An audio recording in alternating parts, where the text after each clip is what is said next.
क्या आपके साथ भी कभी ऐसा हुआ है कि मार्केट के वोलेटाइल होने पर आपके लॉन्ग पोजीशंस पर स्टॉप लॉस हिट हो गया हो और उसके बाद मार्केट बढ़ गया हो? इस प्रॉब्लम का सॉल्यूशन आपको एक इंडिकेटर दे सकता है और उसका नाम है एटीआर। इसको कहते हैं एवरेज ट्रू रेंज। तो आज की इस वीडियो में हम एटीआर को विस्तार रूप से समझेंगे, वो भी कुछ चार्ट के एग्जांपल के साथ। और आज के चार्ट का एग्जांपल हमने लिया है बैंक निफ्टी का और रिलायंस का। अब सबसे पहले एटीआर सेलेक्ट करने के लिए आपको बैंक निफ्टी के चार्ट पर जाना होगा और बैंक निफ्टी के चार्ट पर आप अपने हिसाब से टाइम फ्रेम लगा सकते हैं। अभी एग्जांपल के तौर पर मैंने आपको समझाने के लिए बैंक निफ्टी का 1 घंटे का टाइम फ्रेम लगाया हुआ है। अब यहां पर आपको इंडिकेटर वाले कॉलम पे जाना है और इंडिकेटर वाले कॉलम में आपको ऊपर एटीआर लिखना है। अब जैसे ही आप एटीआर लिखोगे, एटीआर आएगा, आपको उसको सेलेक्ट करना है और उसको सेलेक्ट करने के बाद आपको उसकी सेटिंग्स में जाना है। अब सेटिंग्स में जाकर के आपको ऊपर लेंथ देखना है कि लेंथ बाय डिफॉल्ट 14 होनी चाहिए। अब मैंने तो बाय डिफॉल्ट लेंथ जो है वो 14 रखा है, यानी 14 पीरियड का टाइम फ्रेम रखा है, बट आप अपने हिसाब से आप इसको चेंज कर सकते हो। अब एटीआर जो है ये एक ऐसा इंडिकेटर है जो आपको ये बताता है कि मार्केट कितना वोलेटाइल है, यानी इससे आपको मार्केट का कोई डायरेक्शन पता नहीं चलेगा कि मार्केट ऊपर जा रहा है कि नीचे जा रहा है। आपको सिर्फ और सिर्फ मार्केट की वोलेटिलिटी का पता चलेगा। तो अगर एटीआर राइजिंग है यानी ऊपर जा रहा है तो आपको यह समझ लेना चाहिए कि मार्केट अभी काफी ज्यादा वोलेटाइल होने वाला है, यानी मार्केट या तो यहां से ऊपर हो सकता है या तो यहां से नीचे हो सकता है, लेकिन अच्छी खासी वोलेटिलिटी एक्सपेक्टेड है मार्केट में। बट अगर ये एटीआर जो है वो एक फॉलिंग एटीआर है तो आपको यहां से ये पता चल जाएगा कि मार्केट में अभी कोई भी हलचल नहीं हो रही है, मार्केट बिल्कुल स्टेबल है, कोई भी मूवमेंट नहीं हो रही है, इसलिए आप एक साइडवेज मार्केट के मोमेंटम का एक्सपेक्टेशन कर सकते हो। तो ये है एटीआर को समझना। तो अब आपके मन में यह सवाल आ रहा होगा कि मार्केट वोलेटिलिटी क्या होता है। तो मार्केट में वोलेटिलिटी का सिंपल सा मतलब यह होता है कि मार्केट कितने बड़े और कितने फास्ट ऊपर या नीचे मूव करेगा, इसको वोलेटिलिटी कहते हैं। मतलब कि अगर मार्केट में कोई भी हलचल नहीं हो रही है, अगर मार्केट स्टेबल है या स्टडी है, तो इसका मतलब मार्केट में जो वोलेटिलिटी है वो बिल्कुल कम है। और अगर मार्केट में कोई बहुत बड़ी हलचल हो रही है, अगर मार्केट बहुत बड़े मूव ले रहा है, स्विंग ले रहा है, बहुत बड़े बड़े स्विंग्स ले रहा है, इसका मतलब मार्केट की जो वोलेटिलिटी है वो काफी हद तक बढ़ गई है।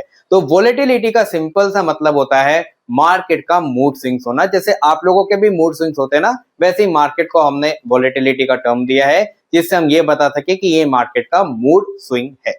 तो जब हमने ये डिस्कस कर लिया कि मार्केट की वोलेटिलिटी क्या रहती है, तो अब आपको ये सवाल आ रहा होगा कि हाई वोलेटिलिटी और लो वोलेटिलिटी को कैसे प्रिडिक्ट करें, यानी कैसे ये पता लगाए कि मार्केट में अभी हाई वोलेटिलिटी आने वाली है या मार्केट लो वोलेटाइल होने वाला है। इस बात का सोल्यूशन मैं आपको बताऊं।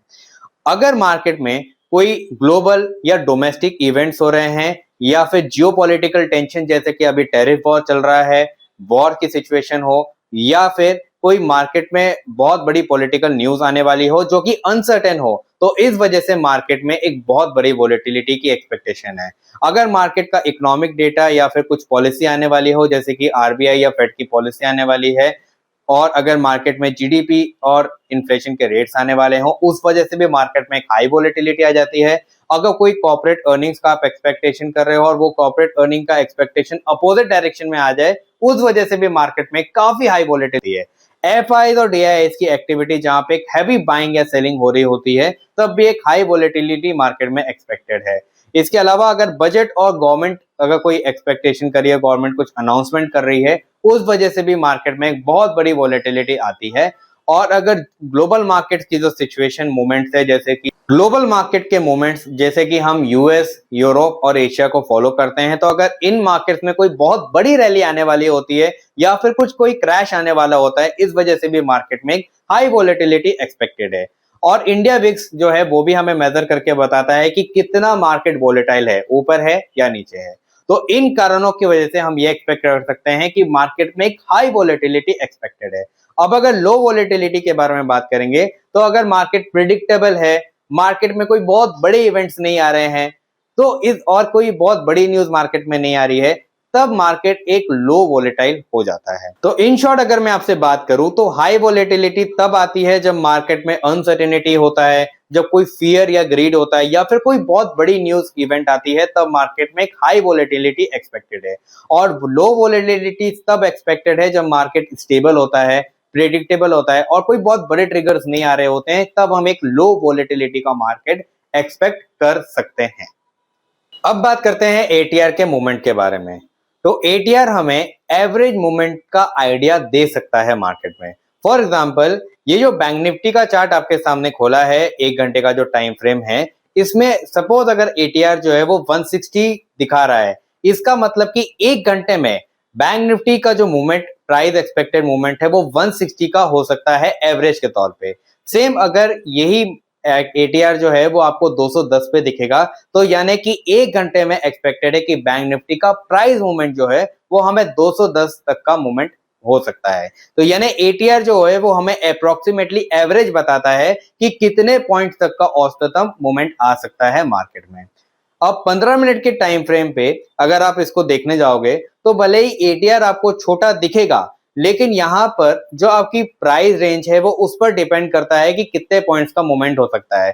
सपोज अगर एटीआर 15 मिनट के टाइम फ्रेम पे आपको 70 का दिख रहा है, इसका मतलब कि ये 70 पॉइंट्स तक का औसतन मूव करेगा, लेकिन ये प्राइस रेंज के ऊपर डिपेंड करेगा कि कितना बड़ा या छोटा हो सकता है।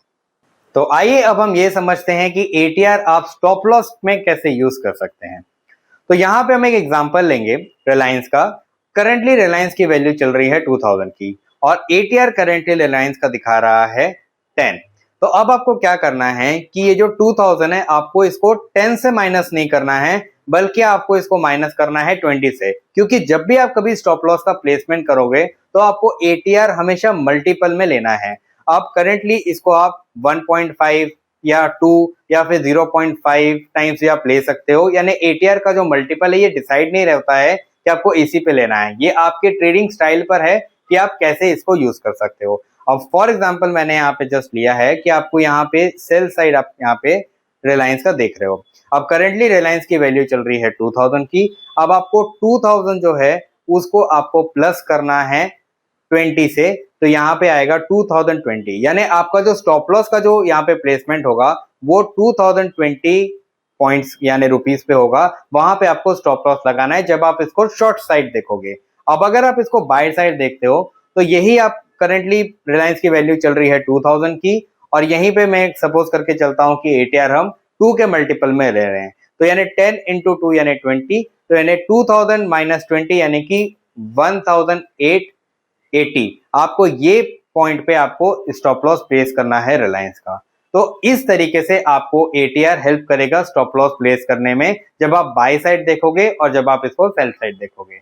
और इस तरीके से आपको एक ब्रीदिंग स्टॉप लॉस मिल जाएगा और जब आप इसको ब्रीदिंग स्टाइल में रखोगे, तब आपके प्रोबेबिलिटी स्टॉप लॉस हिट होने की काफी हद तक लो होने के चांसेस हैं। तो मुझे पूरी उम्मीद है कि आपको हमारा आज का जो ये एटीआर का छोटा सा वीडियो है वो अच्छा लगा होगा। अच्छा लगा है तो कोटक सिक्योरिटीज के यूट्यूब चैनल को आप लाइक, शेयर एंड सब्सक्राइब करें और हमें फॉलो करें सभी सोशल मीडिया प्लेटफॉर्म्स पर, और आप इस वीडियो को अपने फ्रेंड्स एंड फैमिलीज के साथ ज्यादा से ज्यादा शेयर करें। अब मैं आपसे मिलता हूं किसी नेक्स्ट वीडियो में। Till then, take care and happy investing friends. Investments in securities market are subject to market risks. Read all the related documents carefully before investing.